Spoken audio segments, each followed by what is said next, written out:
What's going on, YouTubers? Alright, this is John with Green Abbey Rolling. It has been going on 2 weeks now. And it'll be 3 weeks before I even get a chance to get home. Maybe. I might even be out past Thanksgiving. Not what I planned, but that's what happens. Since my last video, sorry, I'm burping up dinner. Since my last video, I was in Brownsburg, and it was freezing cold, and I was waiting on another load to show up. I had to drop off my trailer for servicing, and so it was like Thursday. I believe it was Thursday. Yeah, it was Thursday, and I had to wait for another load to get Friday there to meet me at the yard in Brownsburg and deliver that up in Chicago. Well, this is the first time in a long time, but it's the first time in my E-log days where I nearly ran out of 70. Like, nearly as in less than 60 seconds. That would have been a violation. That's a hard week. I mean, that's hustling. And I didn't realize, I know how to save my hours. I know how to conserve. So all the time I'm working, and what's going against me on my 70 is driving, loading and unloading, and fueling and vehicle inspections. Well, I'm only going to give the government what's required. I mean, I can't help driving. Traffic screws you. Distance and hours and all that. Weather and conditions. Really, you can't do much with that. But, it doesn't take me really more than 15 minutes to do a vehicle inspection. It doesn't take me, it doesn't even take me 15 minutes to do a fuel. But you gotta show, according to DOT and the company I'm with, 15 minutes for fuel. So I typically, if I gotta fuel up in the morning after my 10-hour break, I'll add my 15-minute pre-trip. So anyway, back to how close I came from running out of my hours. The weekend prior, I started off, I got home on a Friday afternoon after being out for 9 weeks. That was a lot longer than I ever thought I'd be out. So my roommate, she was getting lonely, missing me, wondering if I'm ever going to come home. But so I got home Friday afternoon, but my weekend was very short. I had to roll out again Sunday. So I did my 34 and had to roll out. I had to deliver Monday morning in Atlanta, Georgia. Yes, a place no one really wants to go to. Atlanta Loop is known for terrible traffic. It's terrible. Well, I'm not going around the loop. I'm delivering downtown Atlanta. There's like a steel factory, warehouse, whatever you want to call it. It's not really a mill. It was definitely not a steel mill, but built in the 1920s. They refused to leave. They refused to relocate to a more convenient, prosperous area. They're considered a historic site, and they're just stubborn and don't want to leave. It is a bitch to get into where they're at, and then once you're unloaded, it's a bitch to get out. There's a lot of one-way streets, tight, narrow corners. You almost need to have law enforcement to block off roads to navigate to get to this place. I mean, it's getting that bad. They're building more and more apartments and buildings in the area, making it. I mean, it's nice to live, nice to be there, but not in a big truck. Anyway, got out of there late.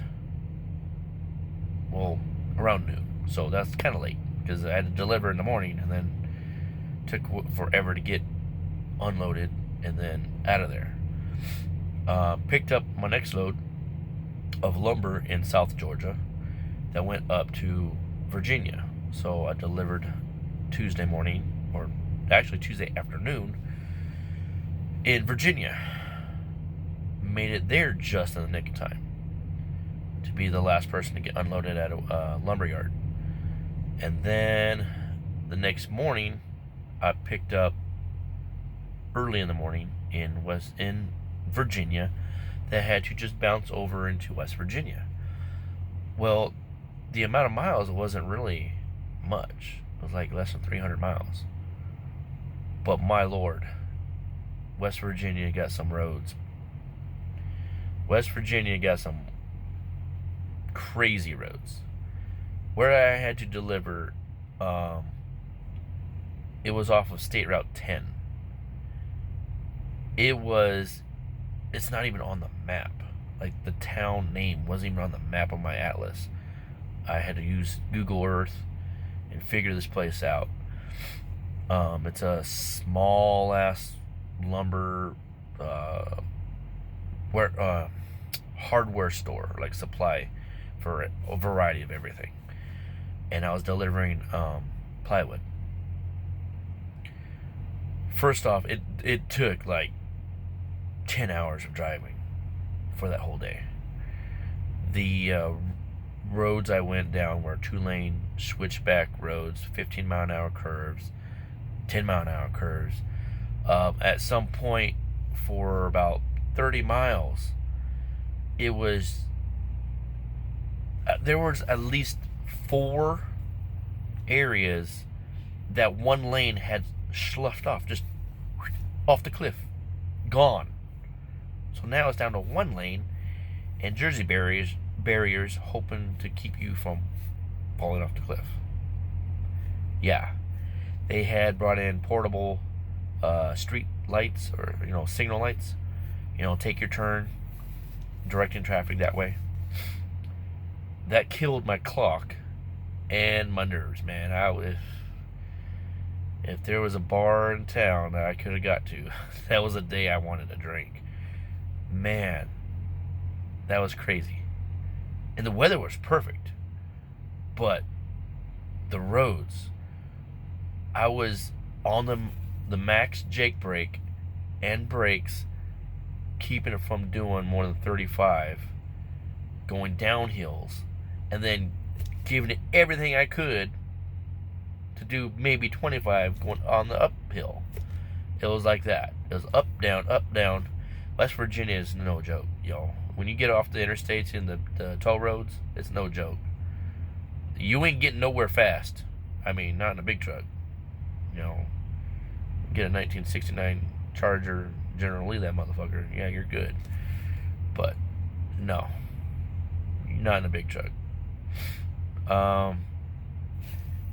Delivered that load, and then had to bounce it like, oh, then your next load is in Madison.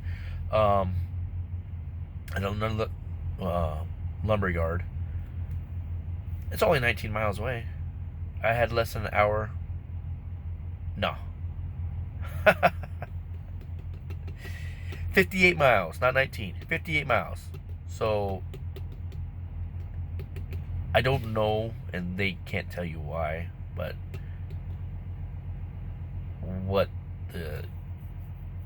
they figure out is the miles between loads or between areas do not come close. Y'all know. All right, if you've been out here, you know. It doesn't even come close. So I get to that lumber yard with like a couple minutes to spare, like almost out. Well, I was out of my 14 once I got there, but luckily they let me stay the night there. It's a huge yard. So I got loaded, started my 10, and it was a peaceful, kind of chilly night. It started raining after I got out of West Virginia. As I was delivering that next day in Indiana, it rained pretty much most of the day. until I got to where I delivered, which was just south of Plymouth, Indiana. So another kind of middle of nowhere area. Beautiful area, but delivered.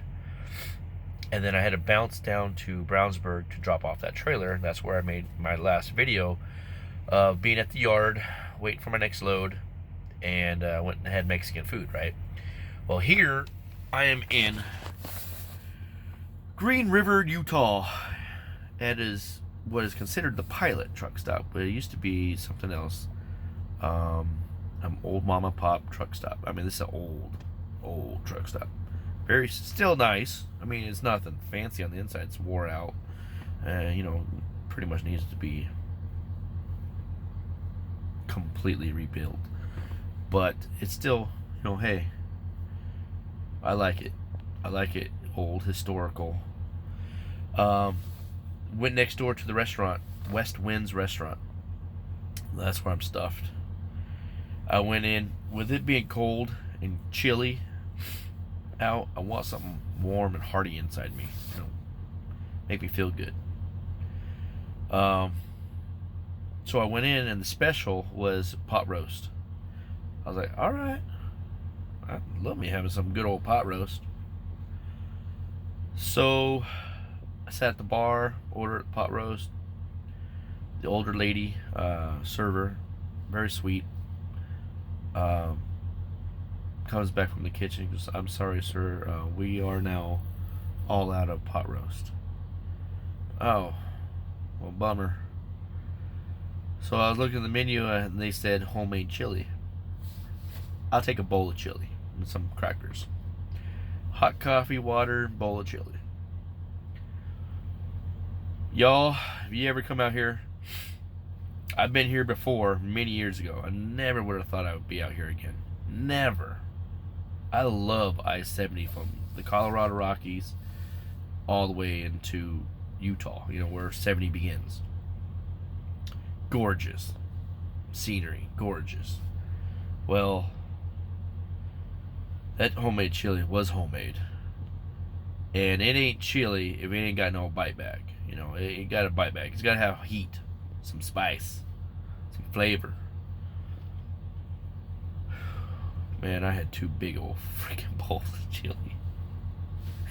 My daughters know Daddy likes his chili. I make hot homemade chili when I'm at the house. So now I'm in the mood to go home and make some chili.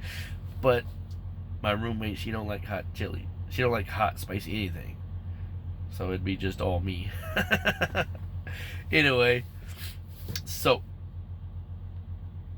I took that load from Brownsburg, Indiana, up to Chicago, delivered it, and then they bounced me to South Bend, Indiana. I was frustrated because delivered in the afternoon in Chicago, on the west side of Chicago, and then you have to drive all the way through Chicago to get to South Bend, Indiana, is a stressful, time-consuming pain in the backside. Traffic is barely rolling, congested up the ass. You ain't getting nowhere fast, alright? But I got there literally at my appointment time, and with like 30 minutes of my clock left. So I showed my load, stayed the night there, and as soon as my 10 was over, that load was my Friday deliver Monday morning load. So that load delivered in Ozark, Missouri. It was for boats, steel beams or steel tubing for boat trailers. So I barely made it to a Flying J off of 44, and right now for some reason the town's skipping me. I want to say 2.5 hours from Springfield. 2.5 to 3 hours. But as I rolled in to the Flying J, I was like, holy hell. Look at my clock, look at the miles, look at the clock, look at the miles. Am I going to make it? Am I going to make it? I pulled onto the property with 1 minute left of my 70. I was like, I've never ran this hard in a long time on e-logs. So I didn't realize how hard or how, busy I had been that week. So yeah, barely made it with my 70. Delivered that Monday morning, and that's when the weather went to hell. It like this ice, freezing rain, and wind came blowing in on Missouri. I mean, most of the several states, but where I delivered it just south of Springfield is Ozark, and I delivered, and man, I was like, why the hell did I choose flatbed? Untarping in the rain, in the wind, and then it started sleeting and spitting ice on my head, so I had to wear my hard hat for protection, beanie underneath it to keep me warm. I was layered up like crazy, but then you start sweating, and then my gloves, my lined winter gloves, the leather gloves, I got 2 pairs. They keep getting soggy and wet. They're not waterproof. So I looked up some videos. I got this little trick going on. I got 10 minutes before I gotta go. So I looked up some videos, and this guy says how he keeps his hands warm in the wintertime when it was like negative 44 degrees in Dakotas, right? I'm like, oh shit, I ain't going up there. I'll turn down loads. Well, fuck you. Negative 44 degrees. I'm already hating life thinking about it. But he uses, now not necessarily these gloves, but I went to AutoZone last week, this week, early Monday morning. AutoZone, picked up some mechanic leather gloves, as thick as possible, 8 millimeter. Yeah, 8 mil. So I got those. I got some of these gloves, and then I don't have more. Well, maybe I do. Let me get one right here.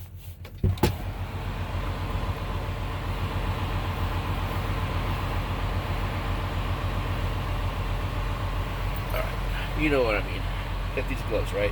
They're big, they're baggy, bulky, So layer up. Put the leather or the latex gloves on. Use these as like insulation gloves, and then those garden gloves, right?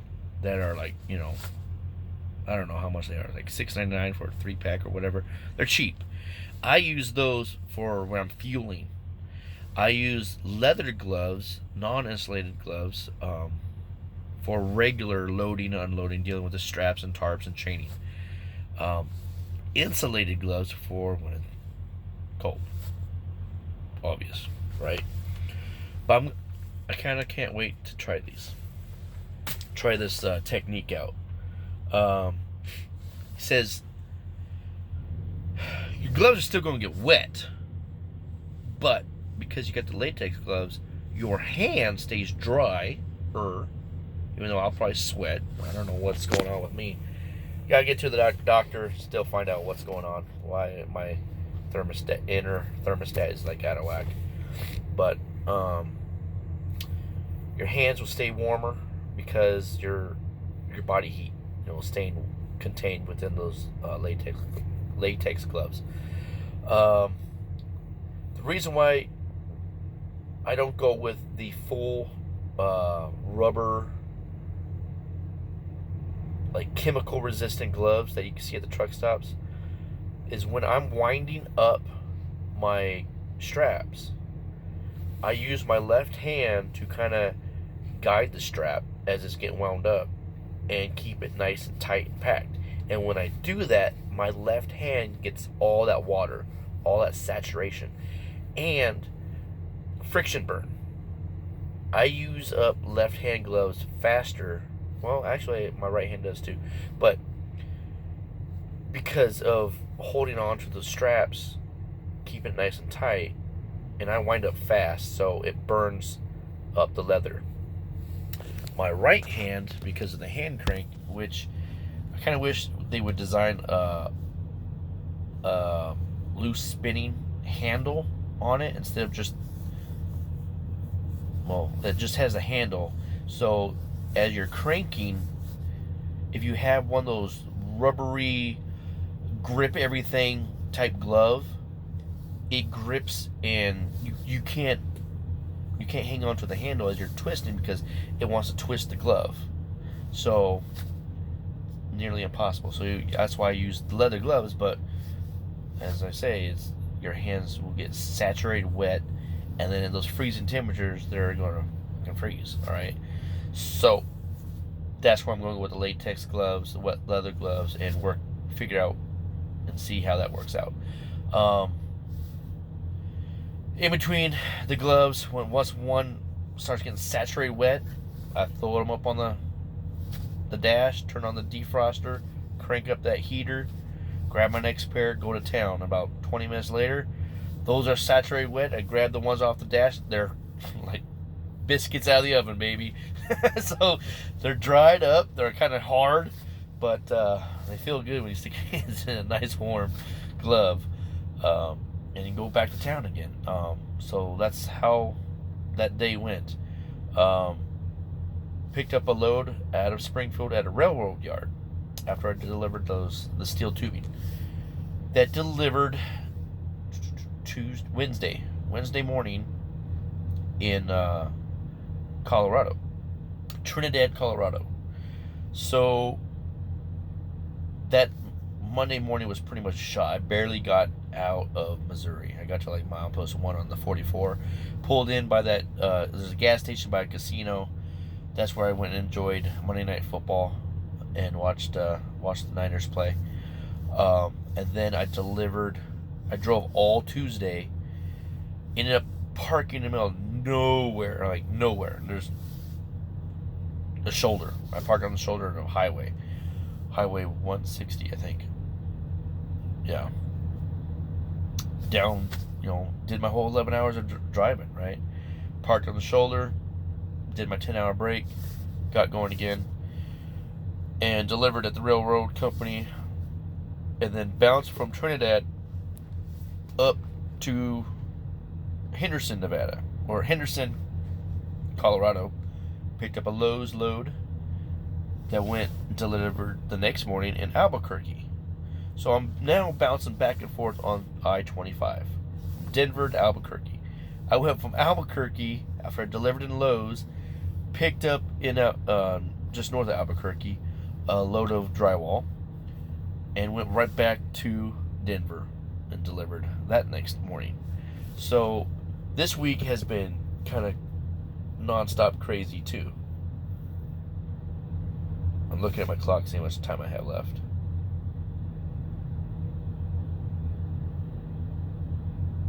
Oh. 4 more minutes.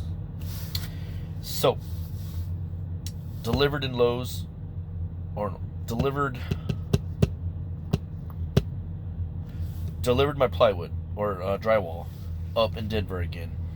And then I get a phone call from my fleet manager saying, hey, I got this load. I think you're going to like it. I want to make sure you want it. It goes west. I'm like, okay. He says, it goes to Salinas, California. All right. Well, Salinas really isn't where I want to go. I want to go, my daughters, hello my loves, live about an hour north of Sacramento. So I'm trying to get loads going west into that area to swing by and see my babies. So I know where Salinas is. It's just south of San Jose, California.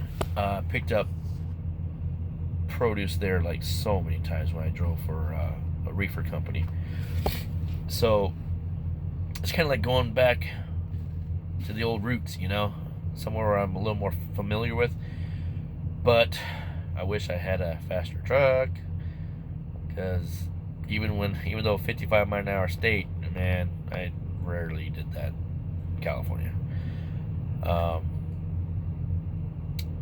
anyways, right now I spent all night driving through the Colorado Rockies. I only did about 400 miles because it looks like I'm going to have to do another restart tomorrow in Vegas. What a deal, right? Jackpot, baby. So, yeah, I stopped here this morning, about 10:30 in the morning, in Green River, Utah. And I'm fixing to get rolling. I'm going to do my pre-trip here in a minute. Go use the restroom and head to Vegas. And then start my 34. And get max washed, because damn it, man.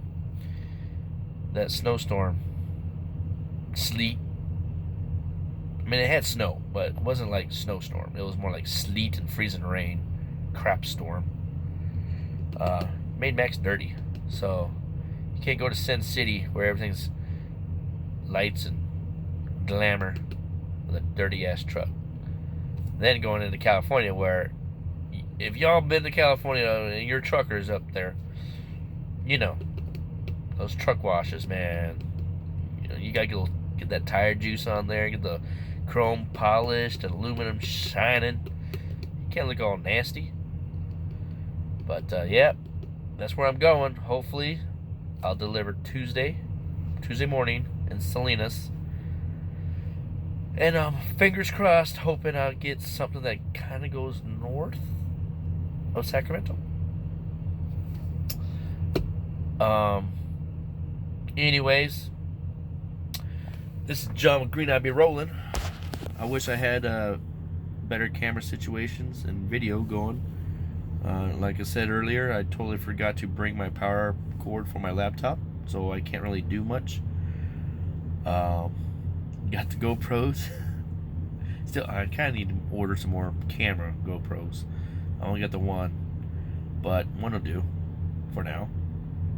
I typically just want to make videos of while I was trying. Like last night, even though it was at night, can't really see much.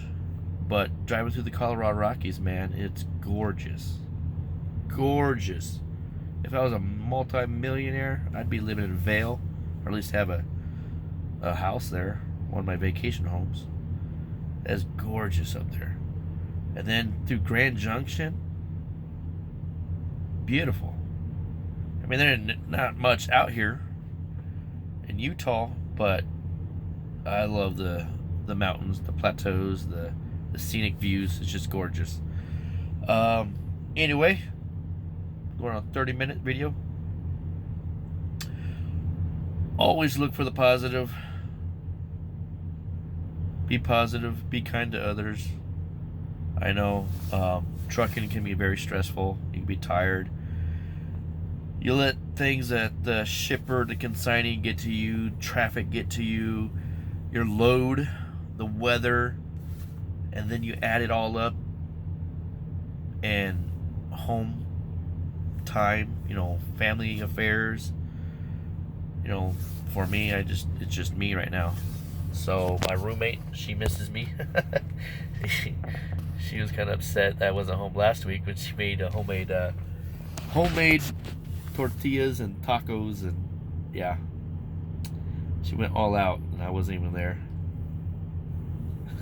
Sorry, but yeah, you don't let everything get to you. Be kind to others. Time to start my pre-trip.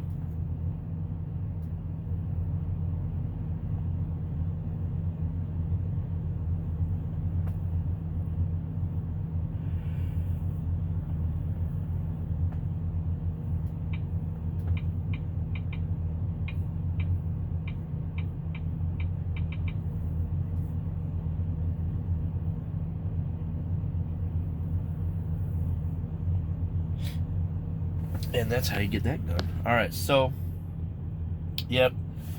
Tomorrow, Vegas, get Max washed, cleaned up, start cleaning up the inside again. I already got my laundry done, but I'll probably do my bed sheets. And go enjoy some football. Try to get an Uber maybe. or find a sports bar to hang out at and watch football and the last of the NASCAR, if it's not already done. I haven't been able to really watch that. I've been focused on football. So, Green Eye be rolling. Out.